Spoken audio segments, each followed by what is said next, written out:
meeting for this year. So we don't have any consent items, approval of the minutes. Councilmember Marcano, do you have any additions or revisions that you want to make to the minutes? No changes from me. Okay, so we will get those signed if you can get those to me. Do we have Lori? Hi, good afternoon, Hi, Councilmember Lori. Lawson. How are you? Fine, how are you? Good. Can we get started? Yes, we're gonna get started. Okay, great.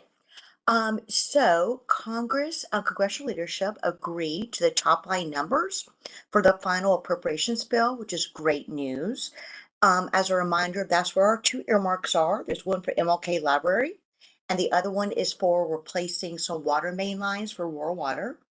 The Senate is planning to take it up next Tuesday or Wednesday, and then the House will shortly follow afterwards. Yesterday, they were operating on a continuing resolution since they didn't get the bill done before the end of the fiscal year on September 30th. So the CR ends today. So yesterday, the Senate and House passed another just short-term CR until next Friday. So the House leadership have said they want to quickly get this done. No one wants to have to come back after Christmas.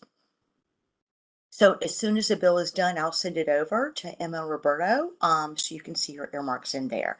And we're hearing they're not changing funding levels or removing projects. So we should all be great there. Good. Yesterday, the Senate passed the National Defense Authorization Act, NDAA, along with the Water Resources Development Act, WRDA. That's the policy and funding legislation for U.S. Army Corps of Engineers. The president's going to sign it into law early next week for that. And I just raised that because that's how Buckley Air Force Base, it sets the amount of funding for the Air Force. So Buckley gets their funding.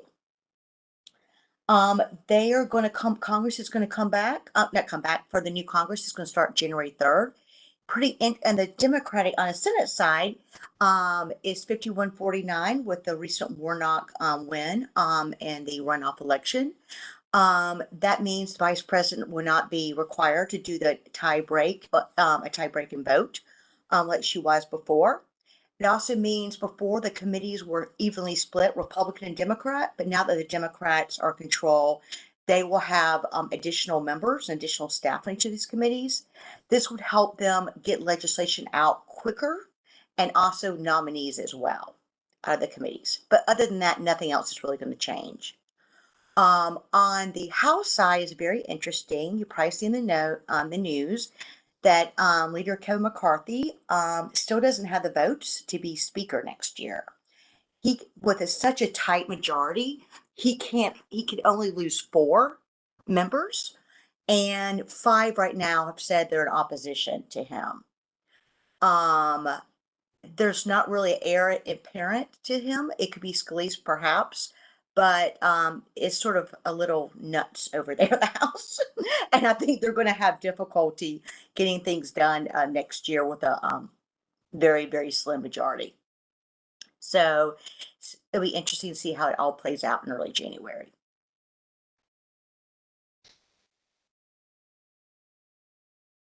Okay, is there any other updates? Oh, I was Or just going to say, just really quickly, I just sent over, I could do this in more detail next year, but on the House side is very much going to be different. You know, they're going to be focused on different things. And under a Democratic-led House, they're planning to do a lot of investigations over, as you've seen in the news, Hunter Biden. They're going to do some investigations on how municipalities are spending their COVID money as well. Y'all are in good shape, but they are going to investigate that. And they're also going to do some additional investigations on the Inflation Reduction Act, IRA, that they passed in August, which mostly was funding for climate and energy sustainability programs. They are supposed to get 2 things done next year: an FAA reauthorization bill that expires at the end of next year. It's a bipartisan bill. Traditionally, they've already started working on it, so that will probably get done next year. And then also a farm bill, which is also a traditionally a bipartisan bill as well.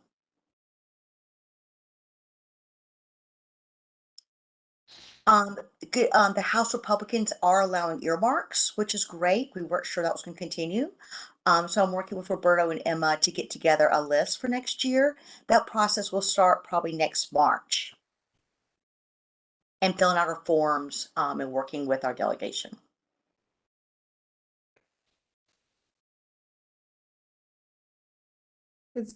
Does that complete your report, Lori? Yes, unless you have any questions? Okay, I'll start with Councilmember Marcano. Councilmember Marcano, do you have any questions for Lori? Yes. Thank you, Councilmember Lawson. So I do have a question around the investigations. I heard about the Hunter Biden stuff that I think everyone saw coming, but I'm curious about the investigations into how folks are localities are using their climate funding. Can you go a little more into that? Like what exactly are they looking for? Did you say climate or COVID money? COVID. Sorry, COVID. There was COVID another money, yes. climate issue as well that y'all mentioned, so I had that on the mind. I Yeah. apologize. So just making sure they're white, that people are using it on time, using it for good projects. I Okay. think you saw, like, remember the PPP program that SBA stood up? And we saw some that, like, then Republicans were concerned that the Marriott Hotel was getting money, right? Versus a small mom and pop restaurant. They're going to do that sort of thing, those Okay. types of investigations. All right, that actually seems good. All right, thank you.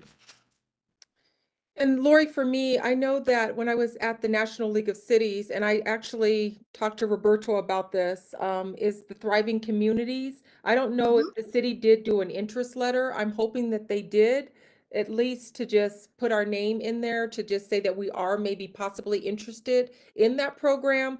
Roberto, I haven't talked to transportation yet, but did they do that? That's the question I have, and I kind of want to keep up with that as well. I did send that along as soon as you sent it over to me. We did not, partly for this reason.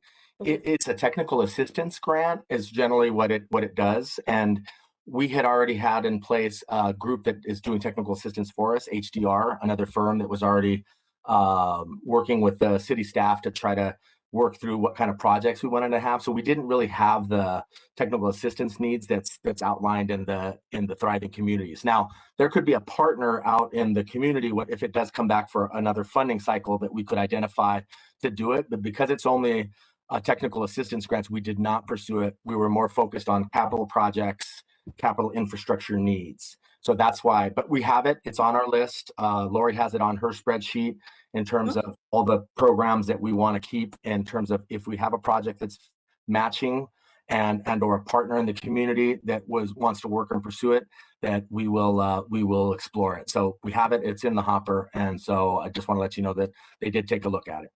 Okay. And there's pending funding, Angela, in both the House and Senate transportation appropriations bills. We don't know how much. There was less money for it in the Senate bill versus the House, but we'll see how much is in the final bill. They decide to include the funding. So there could be another opportunity. Okay, it was just something that was mentioned in every scope or every session that I attended, and also I reapplied for the Transportation and Infrastructure Subcommittee again. So hopefully I'll be on that again, because I'm very involved with that, and did see Brittany and talked to her a little bit about some of our projects as well. So when I was there in Kansas City, Missouri. So I just kind of wanted to know about that, and thank you for that update on that. Councilmember McConnell, go ahead. Sorry, I just wanted to let you know that we are planning sometime early next year, depending on Councilmember Gardner or Mayor Pro Tem Gardner's preference, perhaps having something either at Winter Workshop, a study session, or maybe starting at Pfizer on the overall infrastructure grant, federal grant programs, and what we're looking at citywide, and having council being able to look at the potential projects that we might be pursuing, and giving feedback to the staff on what's available, both the grant programs and what we are identifying specifically. So it's everything from broadband to transportation. I mean, there's a whole bunch of categories. So we wanted to have a full briefing for the council. Now that we are working with departments to generate ideas, we want to bring those to the council, hopefully early in 2023. So I just want to let you know, because we've been talking about that for a while, and now that we're getting all the NOFOs from the federal government on all these infrastructure, we're raised grants, all this thriving communities that you mentioned, we wanted to bring forward what our preliminary thinking is on that. So I just wanted to give the committee a heads up on that. Yeah, and that's great because I know that just at that conference, there's a lot of grant opportunities. And even though we may not fit in some of the categories, there may be a potential that we could. So I'm just hoping that we take advantage of some of those things that were mentioned. And there's quite a bit of grant opportunities out there that the federal government is offering. So, Okay, we'll do that. okay. So I have a tracker I've been sharing with Roberto. We update it every week if there's another NOPO added. So we've been keeping track of that. And I'll just say what was great about this bill is guaranteed money for all these programs over 5 years. Okay. So it's really Okay. gonna be, I think that's really helpful for, your staff to help plan ahead. Okay. So if you were ready this past year, you have 4 more years of funding. Okay, and just to bring up another side note, Roberto, I know that you sent me an email and I did put in some weeks that we may be able to do the lobbying tour. So Lori, I hope that because I'm hoping the lobbying trip that we always take, and I'm hoping that we will be able to do that in 2023, especially for some of my colleagues who have never been. And I know, I'm right? really hoping that they get to go, and I'm hoping that we can definitely get that set up for next year. So that gives me a little segue to introduce Liz Rogers, who you see on the call. Liz Rogers is our new Intergovernmental Relations Manager. So I just wanted to introduce her. She's on the call now. This is her day 5. She started on Monday. So I said, good timing. You can jump in the Pfizer meeting, and meet the chair, who will be the chair next year, Councilmember Lawson, and then Councilmember Marcano, who's on the committee. Next year, we'll have 2 other different committee members, but at least wanted to get you here. So Liz, do you want to tell me a little bit about yourself and where you came from? Yes, thank you guys so much for having me on. I'm so excited to meet all of you and work with you in the future. A little bit about me. I spent the last almost 6 years working for a multi-state healthcare system. Excuse me.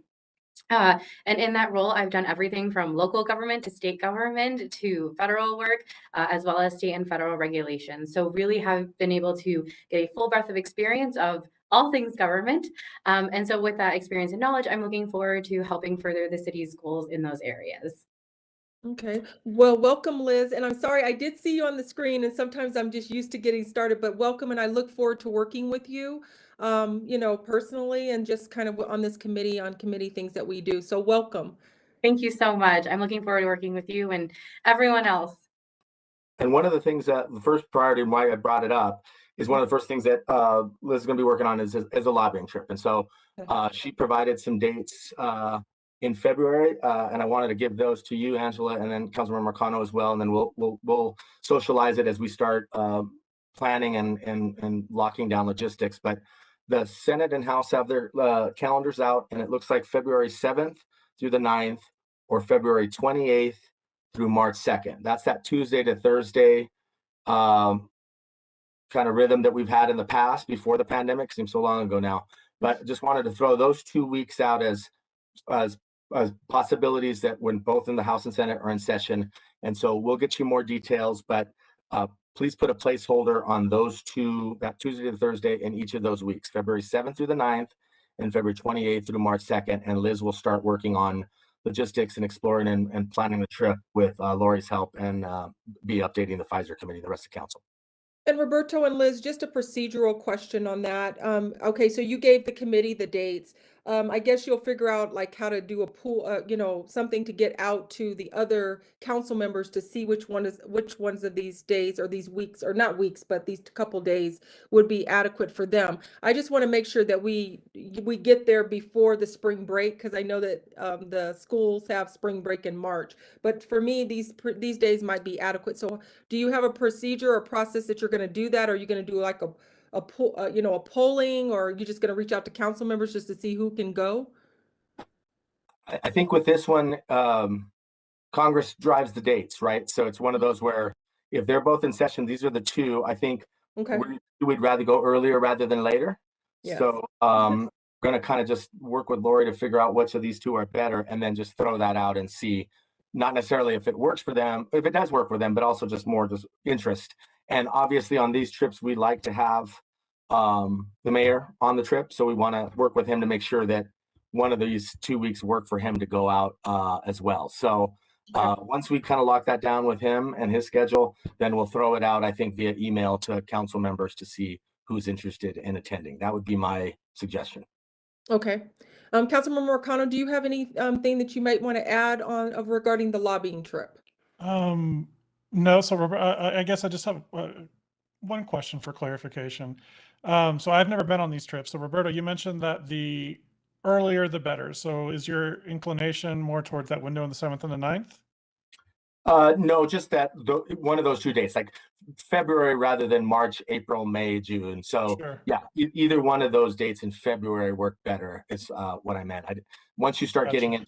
into the cycle, and you're kind of up behind the ball. So we try to go earlier in the year. Yep, I hear that. All right. I guess so my 2 cents then, I think I'd prefer the week of well, rather the 28th through the 2nd. I think Okay. yes, from my calendar. So Angela, let me it's know if you have exciting. a preference and look at your calendar, or just let me know if you have a preference, and then we'll Okay. do that. I will, let me look at the calendar and I'll get with you offline on that and send you and Liz my preference. So, Angela, I was trying to look and see when the conference for NLC is going to be in March, and it said that the connection was not private. My law firm laptop's not letting me access it. Did they tell you the dates when you were there a few weeks ago? they didn't. did. It's Mm-mm. usually in March sometime. Okay, Mhm. I'll see if I can figure that out. Well, Okay. but yeah, Councilmember Marcano, March is like when every single trade association and has a conference, and so they're if you get Gotcha. mid to late March, so every time we're trying to get it, another reason why we're trying to go a little bit earlier, so we're Truly not is a there. conference season. Gotcha. Yes, exactly. As you know, right? We don't want to stand in a long line in the cold and rainy March here in DC to get to buildings. Okay. Well, thank you so much, Lori. And I look forward to working with you next year. And happy holidays as Thank well. you. If You you're gonna too. leave our call. So Okay. Thank you. Happy holidays. you too. Goodbye. Okay, Peggy, Cammie, and Totsi, the state legislative update. Great. Well, thank you so much. Since we last met in November, I think it was probably right after the election, we've had leadership elections in all 4 caucuses. We have several new members of leadership in the House. Speaker McCluskey is the new incoming speaker. Representative Duran will be our new majority leader in the House, and Representative Mike Lynch will be the House Minority Leader. And then we've had some shifts on the Joint Budget Committee. We've got some new folks over there. We've got Senator Zenzinger, Senator Bridges, Representative Byrd, Representative not Basenecker, sorry, Bachenfeld. So we've got Senator Kirkmeyer as well, who replaced Senator Rankin, who's leaving the legislature. So a lot of new changes going on, moving into the new session, and a bunch of new legislators coming in. So they are busy trying to put their bills together for the upcoming session. It looks like we are going to have a very busy schedule on the local government municipal side of things. We had our first CML meeting and talked about some of the bills that CML is bringing forth proactively, and then talked about what we're hearing in terms of legislation that could impact local governments.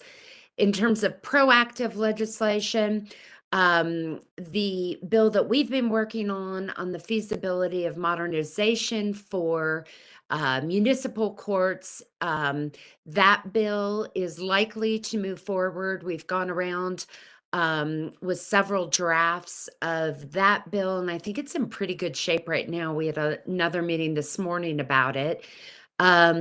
Senator Fields is likely to be the Senate sponsor, but she'd like the bill to start in the House.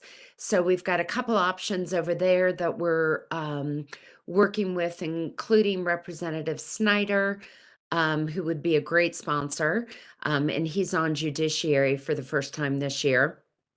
We've also heard about a bill that Golden is looking at that will increase enforcement around noise pollution, specifically trying to target unmuffled vehicles. They're still looking for a sponsor on that bill, and it's getting a little late. So there's potential that that one may lay over until next year. The other bill that we're proactively seeing CML bring is the bill regarding elections that came out of the Florence situation. That was, as you recall, all of City Council resigned under Title 31. There was nobody basically to call for an election. So this would add in language to the statute that would allow for a municipal clerk to set a date for an election if nobody else is available to do it. Representative Daugherty is carrying that bill. Several bills that we expect to see next session: red light camera photo radar bill. This will look at addressing how revenue can be spent in municipalities. I know Aurora probably will just monitor that bill. We will see right to rest come back. Senator or Representative Melton carried this several times when he was in the legislature. This bill will prevent local governments from passing ordinances that would prohibit camping. This will be a pretty controversial bill. It always gets a huge turnout of witnesses, and it becomes a pretty passionate fight at the legislature. So we think we'll see that one come back this year. There's going to be several gun bills, several fentanyl bills, probably a red flag bill that would expand the authority of DAs, therapists, doctors to seek red flag orders. We'll also see legislation, probably the biggest one, and we can talk more about it, but the biggest one that I think local governments are focused on. The governor has indicated that he is interested in providing more affordable housing and looking at statewide zoning laws. What is rumored to be occurring is that he's going to make that a matter of statewide concern and surpass land use and zoning laws that are currently local government jurisdictional issues. So that one, I think it's going to be a big fight.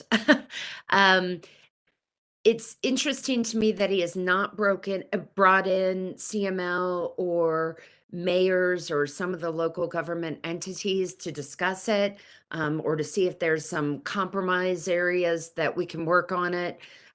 Roberto and I talked yesterday, and I would really like to see CML or Metro mayors or some of those local government associations proactively reach out to the governor's office and see if there's an opportunity to visit with him in the next couple of weeks. I know that's tricky with holidays and before session, but I'm pretty concerned that those communications haven't been happening and there's been no stakeholder input from local governments. And like I said, we can talk more about that. Just a couple more bills I wanted to highlight that we expect to see. The Sales and Use Task Force has been meeting during the interim. They've got a bill that will continue to modify the SUTS system. It adds some simplifications, notifications, improvements, and accessibility issues for that tax system that local jurisdictions can use. There's also going to be broadband legislation that will repeal the requirement that local governments take a vote under Senate Bill 152. CML and CCI are very committed to making sure that it's just a clean repeal of that prohibition without a vote. They don't want to see additional impediments for financing and other pieces. OIT, the Office of Information Technology, is carrying this bill. And they're still just started the stakeholder process on that. They're trying to make sure, you talked about the federal funding for broadband earlier. They're trying to make sure that the state has full access to those funds. So I think they're going to work through this stakeholder process to make sure that we have full availability to those funds. Again, there may be a bit of a rub between local governments and OIT in how far they want to repeal that statute. Proposition 122 was the mushroom psychedelic bill. Probably be some implementation legislation this session. It looks like that's something that local governments are going to want to make sure that the legislation around that allows for local control like we do in some of those other highly regulated areas, marijuana. So that'll be something that we'll pay attention to. Also expect to see vehicle theft legislation to make sure that there are felonies available for theft of vehicles, regardless of the value of the vehicle. Right now, there's a, I believe the line is $2,000 or less versus higher than $2,000. Senator Fields is looking at that legislation. She's also carrying a bill on no-knock warrants. And you recall that's come up a couple times in the last couple sessions.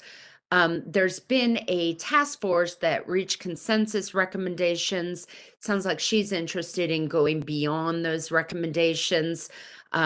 So that'll be one that I think will continue to have stakeholding throughout the session. We're also going to see a bill from the Press Association on Quora and the ability to have some fee exemptions for members of the press, as well as requirements of detailed itemizations from municipalities, some email retention policies for some of the state level entities. And then we'll also see a wildfire code board bill that will create statewide standards for building codes.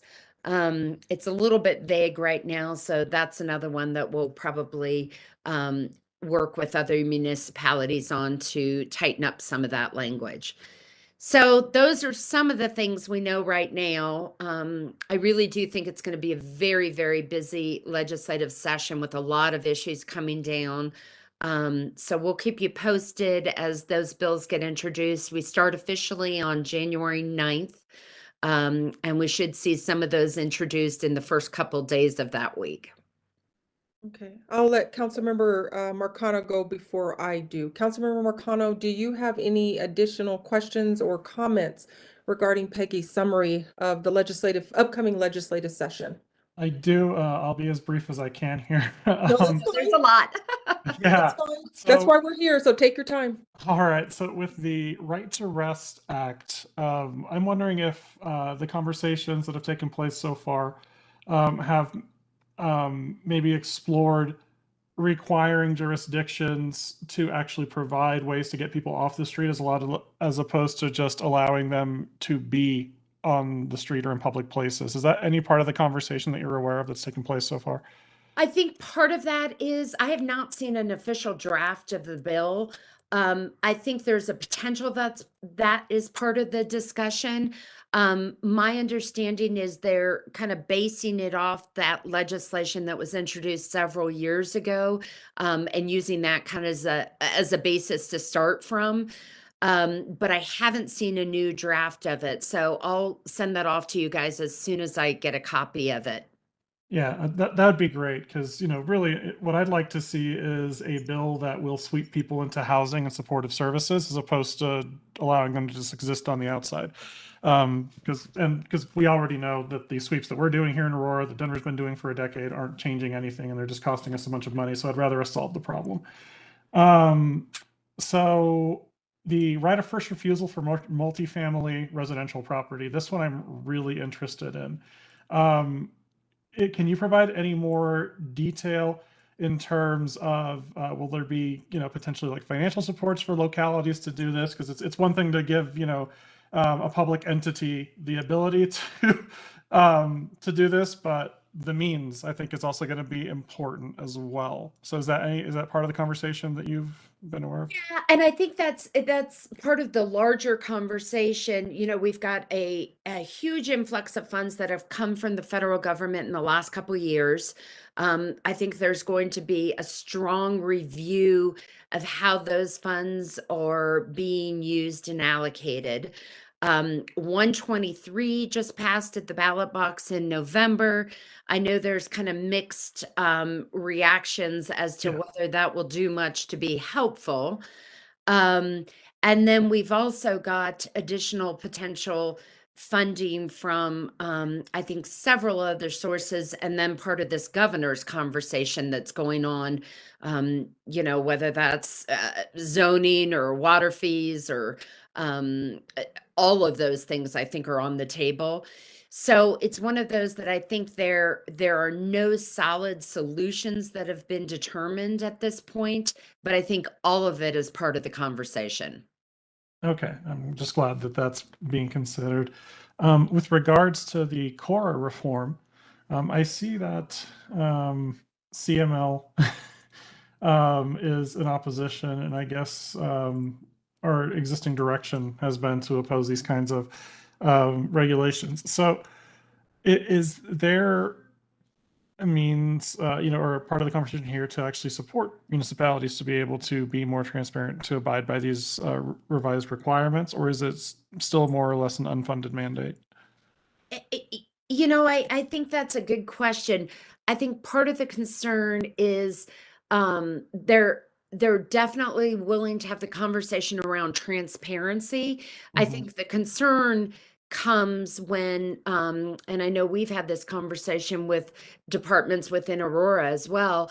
The concern is when the burden is on the city to you know, fund and to put a lot of resources, both in terms of human work as well as just financial work into, you know, coming up with some of these huge requests as opposed to those that are maybe more targeted.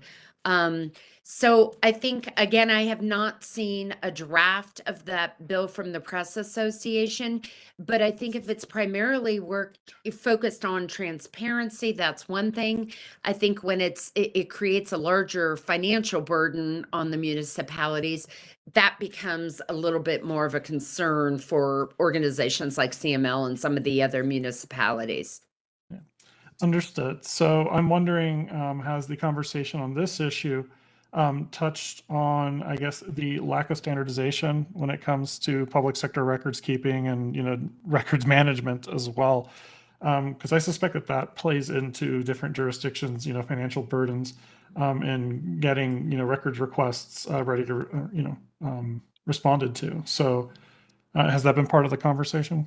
Yeah, I think that's a really good point. I think as municipalities continue to modernize and use more technologically advanced methods, that uniformity becomes hopefully a little bit more easier and reduces the burden for some of these municipalities. So, you know, the hope is at some point this becomes less of a problem and less of a financial burden as we do continue to modernize. Yeah, because this, from my perspective, kind of, goes in a similar direction as the other issue that we wrote a letter to oppose, right? Those mandated standard, data standardization methods, I think from the federal government. Mm. But I just feel like, in the interest of transparency, that this should be a yes and, like, we want to see this level of transparency, and we will provide you with the resources to be able to accomplish that. So, yeah. And all right, I think that'll be it for now. Councilmember Lawson, thank you. Okay. Save some for next time, right? Yeah. Well, I'm glad, just a question, Peggy. So I know that I was working with Judge Day, and he does have input on this bill draft, correct? Correct. Absolutely. The latest bill draft that we received this morning incorporated Judge Day's suggestions. Okay, and for the public and for Councilmember Marcano, sorry, this is for the modernization of, and I think we changed the title as well. I think he wanted to change the title of basically data sharing. Yeah. So I just wanted to make sure that he does have that input on that. And I'm glad to see that CML is working with him on that. So um, I'm glad that Senator Fields is taking the lead on it. So that's good to know. And then we will have somebody from the House. So this will be basically something that we can probably, is it kind of a bipartisan type bill, or do you think it's going to be that way maybe? Yeah, Senator Fields is happy to work on the bill. She'd prefer, I think she has a big workload at the start of the session. So she'd prefer it start in the House. And that's where we're trying to find a House sponsor right now. I don't expect that it's going to be a partisan issue. I knock on wood as I say that, because, you know, sometimes you can't always predict when partisanship, you know, comes into some of this stuff. So I don't think we're going to have partisan issues. So that's the hope. As soon as we get a House sponsor confirmed, we'll start working that House Judiciary Committee, which is where the bill will likely be assigned, and make sure that we've got support and background information to those folks before the bill is in committee. Okay, and then on the issue of the housing with Governor Polis's office, I mean, I think that this is really important that we definitely get our mayors and everyone involved. Do we have a strategy that we're going to do? Roberto, I don't know, does the mayor even know about this? Has their committee met to discuss this, or do they even know about it? I think there's been discussions. Yeah, I think the Metro mayors have talked about it. I think we have not seen any drafts. It's been kind of, as far as I can tell, pretty held close to the vest for probably strategic reasons for the proponent side. So we're deliberately not getting a lot of information, which I understand why they wouldn't want to.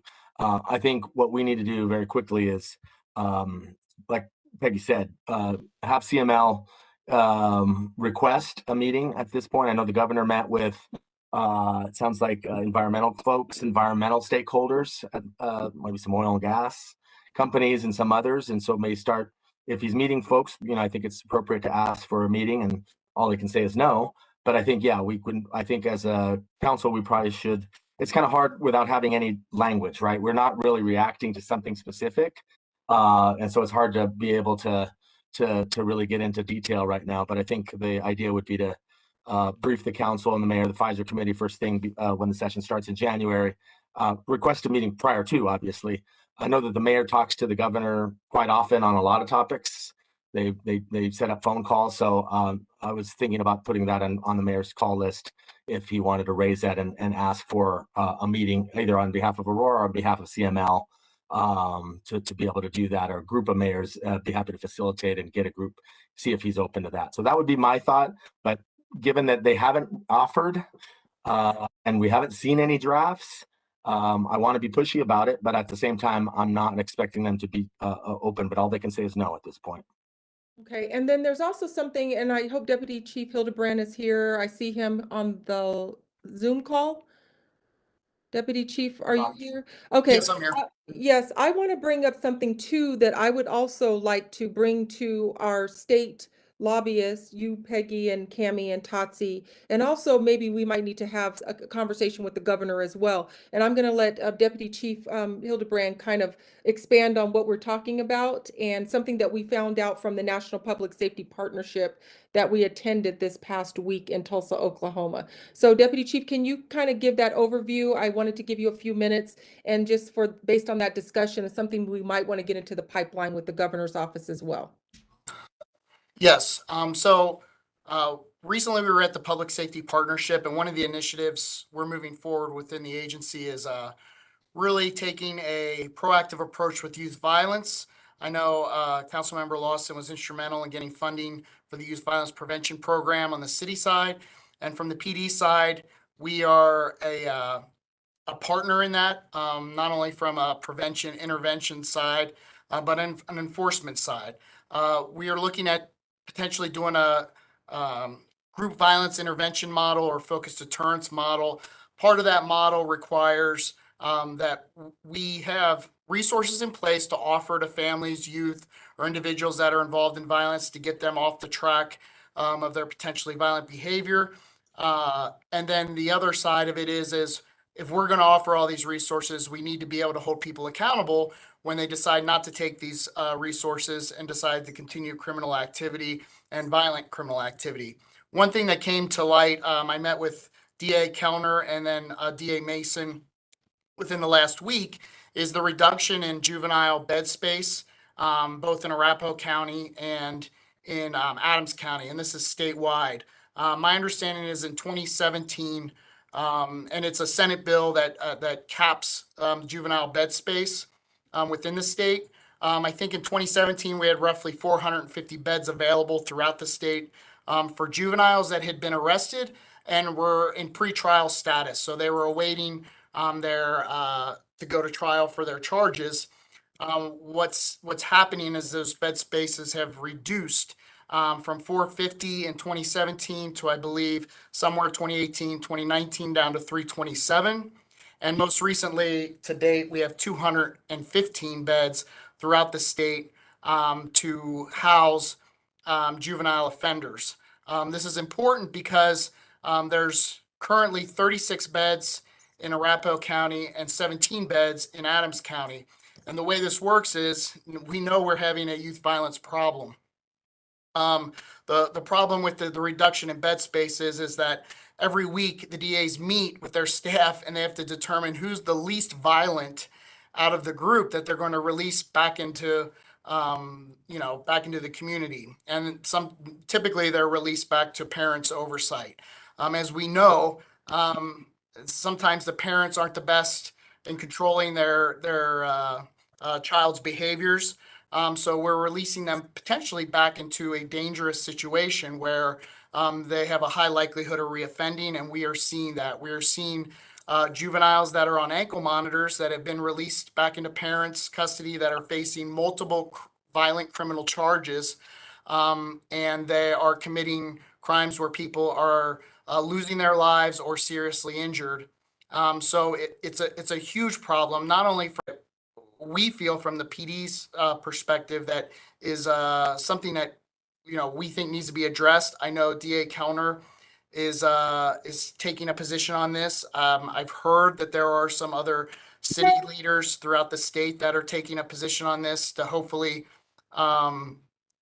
put some pressure on the legislator to revisit this bed cap within the state and potentially increase that. But I think from our standpoint, this is an important topic and something that should be considered because as we keep reducing this, really what I view it, and it's kind of disturbing, is really what we are kind of teaching, our youth community is the more violent crime you commit, the faster your turnaround is going to be at some of these youth facilities. So we are having difficult time even holding murderers. It's like, okay, well, this person pulled a gun on someone, but they didn't actually shoot them. So that's going to be the youth that we're going to release into parents' custody. Or this person was shot, but it wasn't really serious. They were okay. And that we are now potentially, letting dangerous offenders back out into the community. And we are seeing an issue with that with the repeated offenses after they're released. So thank you so much for that, Deputy Chief Hildebrand. Are you still commander? Or am I calling you Deputy Chief? It's Division Chief. It's right in between. Division Chief. I'm sorry. Yeah. Sorry. No, you're fine. You're fine. Okay. Division Chief Hildebrand. Thank you so much for that that summary. And so I guess I maybe I'm speaking too far to go see the governor's office, but I'm wondering if we could maybe talk to some legislators who are interested in this topic. Because I do think it's important, and we have heard from both DAs, from the 17th and from the 18th judicial. In fact, District Attorney Mason was at this particular conference, and he's the one that really spread the light to what is going on. So I guess how should we pursue that and get this on our agenda in terms of maybe looking for sponsors or talking to some of the legislatures and maybe even possibly the governor's office?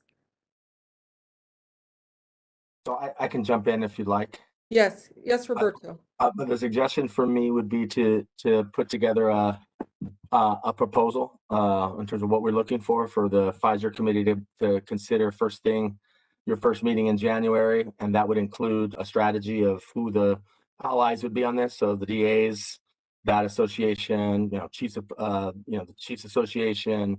I don't know how much the CML would be impacted to this. It seems kind of pretty specific, but I think it would be a proposal for what we would be looking for and getting to specifics in terms of what kind of legislation we're looking for, and the potential proponents who would be there, and then getting a formal position from Pfizer so that then we can start socializing that with legislators, giving direction to our lobbyists to do that.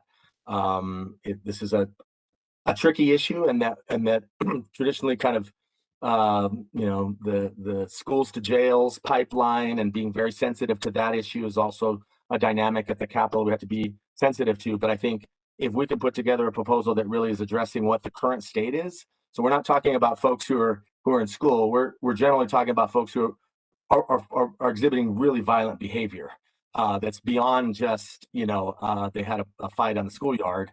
We're talking about folks who are on the radar of law enforcement, DAs, parole, et cetera, who are in real, have demonstrated through their behavior some real propensity for real violence, not just run of the mill things that you're like, well, we don't want to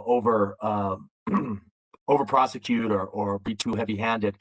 And what we're seeing here, as Division Chief Hildebrand said, is we don't have enough beds for. I mean, we're doing the most violent, and we're just trying to find the least of the most violent, and that's a bed issue. We can't just say, well, we have 15 beds and we have 25 demonstrated violent offenders. You're really rolling the dice with those 10, and so we want to demonstrate that to legislators that it's a numbers game now, and it's unfortunate that we have that many, but we are seeing that. So I think it's put together a concept, allies, populate that to get a position with the legislature, with the Pfizer committee, so that we can have the discretion for our lobbyists to begin finding a potential sponsor at the legislature. We're a little bit behind, so it'll be a little bit tricky, but that would be my suggestion. And it would be that would allow our lobbyists to be able to start pulling together district association, the DA's association, other folks who we can kind of pull together on this to get some friends, because just us alone, we're not going to be able to get it done, but because it's a big lift anyway. So that would be my suggestion. Between now and the first Pfizer committee in January, we get that to you as a concept, and the specifics, working with city attorney's office about what we would be looking to legislate, what kind of bill we'd need to have to get this done. Yeah, and I see where you could say that it could be kind of maybe, politically motivated, but it's really, really raising that bed cap, which I think is, significant, especially in what we're seeing just within the youth violence. I'm talking about the violence of the violent offenders. And when a DA has to choose, or a district attorney has to choose either or, that to me is a public safety issue as well. Do you think that that CML might have a taste for this I'm wondering if they would, because there's a lot of municipalities are within this this particular dealing with this certain issue as well, and may have an interest. Is it They certainly might. to pursue? Yeah, they certainly might. We certainly can put it in front of them. I just think that after the list that we went through of what they have on their plate, I think they have a lot of fights. And while this is important to local governments for sure, just my experience and historically is that they tend to kind of get more of the direct impacts, and this is a more of a proactive approach. They might not be as helpful, but they might be. We should put it in front of them and see if we can. I think our better bets are with the Chiefs Association, the DA's Association, kind of law enforcement folks who are dealing with this issue. And to be quite honest with you, there may be some other allies in the service youth violence prevention world, providers who may be helpful on this as well, because we are seeing. But I think, to your point, we really do need to make sure that we're and it's a little bit of a nuance which sometimes can be lost at the Capitol, but we're trying to say these are violent, really violent offenders. We're not trying to build big jails here, prisons. We're trying to give enough beds to get folks who are really violent off of the streets until we can get them into some kind of intervention, some kind of intervention strategy to break the the pattern here. That would be the idea. Okay, well, with our first meeting, with the anticipation of the first meeting being on January 13th, Division Chief Hildebrand, will you be able to work with Roberto on the concept so we can basically have that in front of our committee for next year? Yes, I can. I know DA Kellner was working on something. I'll touch base with him as well and find out how he was going to approach this issue. I know he was taking a very proactive approach with this. He too felt like it was a large hill to climb regarding this issue or topic. But you know, I do think the message is we're not suggesting that all these beds need to be filled. We just need to have the capacity to hold the individuals or the youth that are the most violent, and potentially we'll have empty beds and then we can reassess. But you know, right now we don't have enough to even hold our most violent offenders as it is right now. So yes, so I think that we can probably speak and come up with some proposal about what we would be actually asking for. And it seems like DA Mason was also interested. Can we reach out to his office again to get his input as well? It seems like he Yes. would be interested in that concept as well. When I was talking to him, and he actually, you know, suggested that to us as well. So I'm wondering, I want to make sure he's on board as well. Or, Yep, you know, absolutely. I will. at least for the discussion. You know. I absolutely will reach out to him as well. Okay. Sorry, Peggy. No, that's okay. This is helpful information. I just had a couple questions. Do you know if DA Kellner or DA Mason, was their intent to bring this to the DA's council to have them proactively bring the legislation, or were you under the understanding that they wanted Aurora to, or I'm just trying to figure out No, the dynamic? yes, he was bringing it to the DA's council and wanted to get their buy-in. I think that was the first hurdle that he thought was going to be challenging. And then, you know, moving from there. But yes, I believe that's what he said was his first intention was to bring it to the DA's council. Okay, that's helpful to know. And then this may be a naive question, but when we talk about additional beds, is that, I mean, logistically, what does that look like? Is that more buildings? Is that shifting purpose of buildings? I mean, how logistically, how do we get more beds? Well, I do know that the counties are the ones that have the housing facilities. They've reduced so much over the last few years. My guess is that they have the space. They just are capped through legislation. I have one Senate bill from 2013 I found. I was just looking through, this was the first one I found. So, and it has in there that there's a cap of this many beds at that time. So I guess each judicial district figures out of that total scope for the entire state, how many each one will have. They've decreased, all of them have decreased. So my guess is they have the space, but I don't know that for sure. That would have to be something logistically how they, you know, how they would add that bed space back in. But it didn't seem like that was the hurdle for DA Kellner, was the logistics. It was more of the legislation that was limiting it. I just didn't know if perhaps, you know, those beds then became allocated for a different purpose. And like I said, I'm just not sure how that works. So I don't know if we were to change this, does that then pull beds away from some other purpose that's important as well? Okay. Now, I don't know, but I can find that out from both the DAs. Perfect. And I'll dig around that too and see if I can. I just don't know how that works. So that's Okay. helpful. Thank you. And Division Chief, you said the bill is from 2013 that defined the caps on the beds in state of Colorado?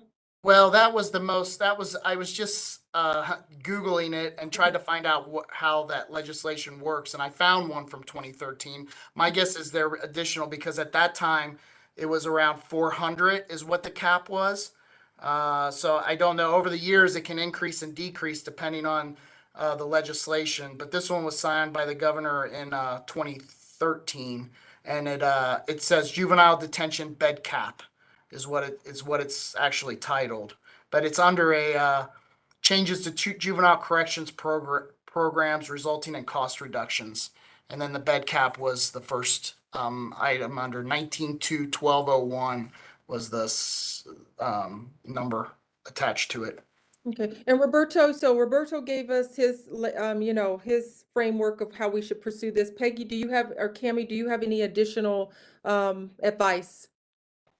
I think starting with the DA is essential. I mean, talking about that load of bills that's coming, I'll be interested to hear if they think there's an appetite for this at the legislature, with a bunch of new legislators coming in and a bunch of, I think, tough issues on the agenda. So I think that's a great first step. Okay. All right. We'll either bring you an update, Angela, on the 13th on what the DA said, or we'll bring you, if they say, yeah, we're moving on this, we'll bring you what the concept is and kind of Right. put together a strategy. But I agree with Peggy 100%.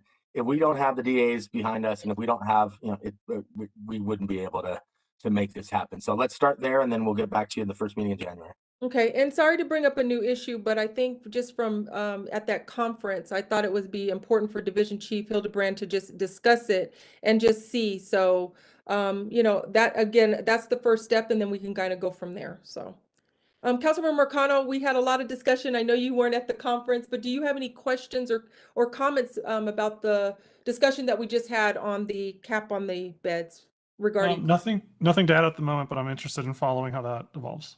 Okay. Okay. Thank you, Division Chief Hildebrand, and then we'll go from there. We got the direction, so we'll move forward from there. So thank you for being on our committee meeting today. Yep. Thank you. Do you need me to remain on it? Was there any other topics?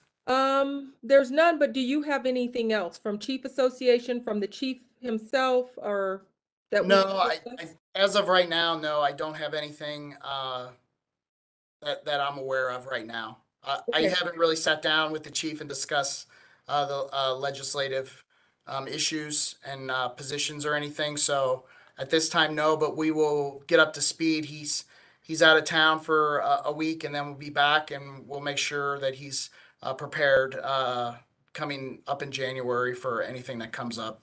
And of course, the chief and all the departments do get all of the bills, and where we can get, your input in positions as well. So that'll be Right. coming forward. So, Okay. okay. Thank you so Excellent. All right. much. Thank you. Bye. All right. All right. Okay. Anything else, Peggy? I think that's it for me. I don't know if Cammie or Tots have anything to add on.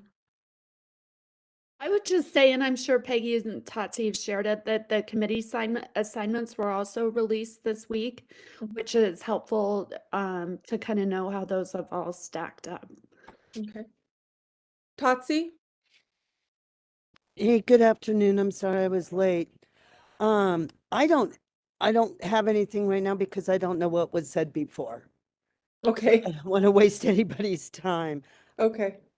Okay. Well, thank you so much for the update and for the discussions. And so we'll move forward to the CML. And Roberto, I will let you kick that off as well for the CML update. And this one, it seems like we've already talked about all the ones that were in the CML, so I won't beat a dead horse. Councilmember Marcano, just for your knowledge, what we sent off to you were the positions that the policy committee and executive committee of CML took on pending legislation that we're hearing about. So it's basically, it's not bills that have been introduced, obviously, because we're not in session, but it's just the concept. So we talked a lot about them, right to rest. All the other bills that we talked about earlier are in there. So if you have any questions, we're happy to answer them, but it was more for information. And then obviously Councilmember Lawson serves on the executive committee and the policy committee. Liz will take my place and be serving on the policy committee with you, Angela, moving forward. But Okay. it's just more of what CML has on the radar, what positions they've taken, and just for you to have as the session gets started next month. And then just Councilmember Marcano, on the limitation of no-knock warrants, I took the position of abstaining because we did in 2020, and I was the sponsor of that, initiate an ordinance that prohibited no-knock warrants. Now, I know that I haven't seen Senator Fields' draft or anything like that, but I had to abstain because, You've already weighed in. Yeah, I already weighed in. So on one part of it. So that was an abstention from me and for the city of Aurora. So I just wanted to let you know on that particular piece of legislation that may come forward. So All right. it's going to have to be more discussion with our council. For sure. So.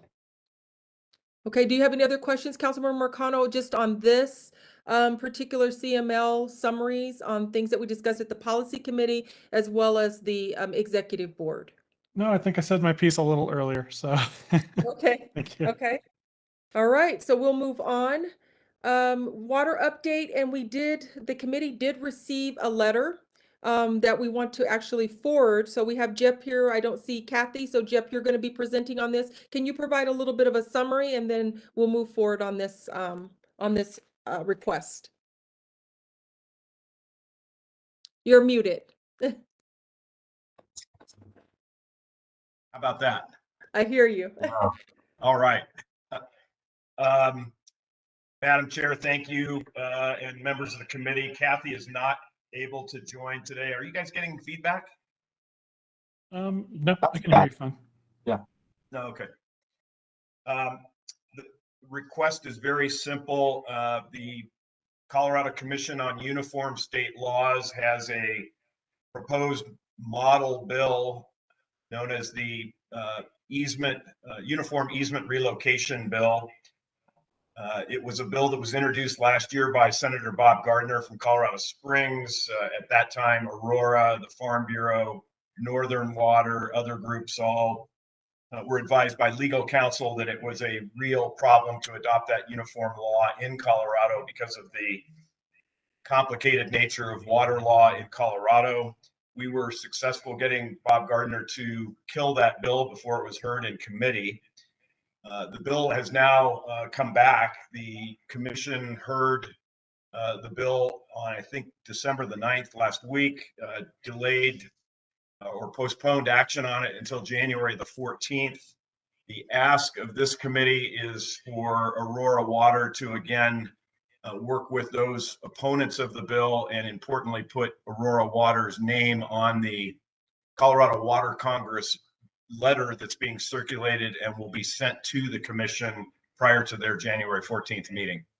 I can go into great detail on the complicated nature of the bill and the water law if you'd like, but I'll stop there and let you ask questions if you choose.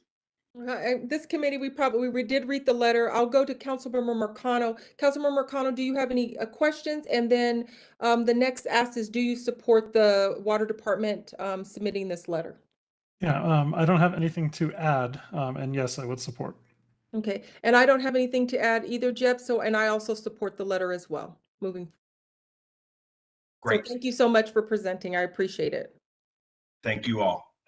Okay, miscellaneous matters for consideration. Councilmember Marcano, do you have any before I go into a couple things I want to just say in general? Yeah, no, yes, actually I do. So Okay. we received a email earlier from NLC about a cultural diversity award nomination. So that's for cities that have exemplary practices in supporting, diverse communities and efforts to help build up those communities and integrate them into the fabric of the city. And I just wanted to bring that up here. I've already emailed Jim about this, but Roberto, I wanted to put it on your radar as well, that I really think we should definitely apply there. I think the work that the OIIA does is exemplary and checks all the boxes for what a program must demonstrate. So I think it's an opportunity to get some really good publicity for our city and, help us continue to lead the way when it comes to, immigrant and refugee integration and support. So just wanted to throw that out there. I'll follow up with Jim on that, Councilmember McConnell. Absolutely. Great. Okay, and thank you. That was one of my things, but what I want to say, no, that's fine, Councilmember Marcano. That's great that you took the lead on that. First of all, I just want to say this is the end of our 2022 advisor committee. Councilmember Marcano, I just want to tell you, first I'm going to address the committee members, and I know Councilmember Gardner's not here, but I appreciate his contribution. But to you, Councilmember Marcano, I truly, truly appreciate you stepping in and taking on the vacancy for this committee and taking on another committee and weighing in and contributing. So my thanks, I'm very grateful to you. I appreciate it. And I just want to say thank you so much for just, stepping in. And so really appreciate that. And I hope that you will continue. I know you're not on the committee this year. We'll continue to follow things, and maybe attend the meetings as well as you can, because your contributions are very much valued. So I just want to say thank you very much for your efforts, contribution, and just stepping in for the vacancy. Roberto, city staff, thank you again for all of the work that you've done. I appreciate everything. Liz, I look forward to working with you. So I really appreciate all of the work that you have done and continue to do, Roberto. Especially, I know that we've had some vacancies there as well, and you've stepped in. So thank you as well. And then I want to thank, of course, George. George, thank you so much for being here at every meeting, and listen for the city attorney side. So I want to thank you all staff. And then also I want to thank, Peggy, Tatsi, and Cami on the state side for all you do in, addressing our city priorities and keeping us, aware of everything that's going on. Appreciate all efforts. And then Lori, I know she's not on there. I appreciate all of her contributions and everything that she provides for us as well. We will be having 2 new committee members that will be with us. It will be Councilmember Jurinsky and Councilmember Zavanek. So we will probably, I still want to go with the meetings every 2 weeks, starting on the 13th at 1 o'clock. So I will be sending out an email to our new committee members. And then in addition, I guess staff will get that information as well. So I know I kind of went through all this appreciative, but I just appreciate everything. This committee would not be where it is or where we're at if it wasn't for all of us contributing and all of the collaboration and every single one of you. So I just want to give you my thanks as the chair of this committee, and I will be the chair next year. So I look forward to working with everybody as well. So I kind of went long-winded, but Councilmember Mercado, do you have any words that you would like to speak? Yes, Councilmember Lawson, thank you. So first, I also just want to echo your appreciation for all the folks that make this committee function. This is such a critical committee for, the operation of the city and interfacing with council. So I just want to thank you all for your work and commitment to this. And it's been a blast serving on Pfizer and filling the vacancy. This is a committee that I've actually wanted to be on since I got elected. But I'd also always know it's in high demand. Everyone wants to be on Pfizer. So I'm hopeful that the committee next year will be able to carry forward the great work. And I will do my best to attend when I can, because what happens here, as I mentioned, is extremely important.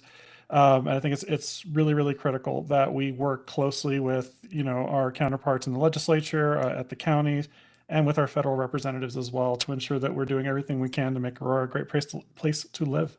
So, and also, Councilmember Lawson, I just wanted to thank you for your shout out. I really appreciate that. And also, I just wanted to say that I love the way you run a meeting. So thank you for that, and congratulations on, I think this is what you're going to be your 8th year chairing Pfizer now, right? Oh, it'll actually be 6. There's 6, 2 okay. not on the Pfizer, but 6. Okay, well, still great. So congratulations.